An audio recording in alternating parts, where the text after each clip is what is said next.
Today I have a Copeland scroll compressor with the backflow check valve removed and turned upside down. I have wired to it a light bulb and a capacitor to induce the start winding.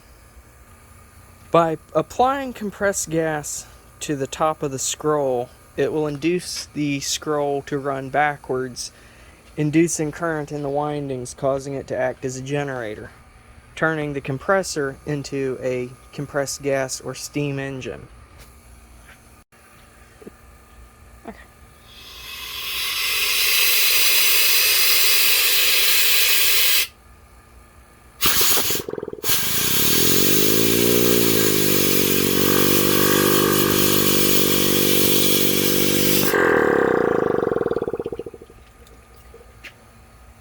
Now I need to create a top to hold down the gas piston that presses the scroll unit together to keep it from leaking gas inside.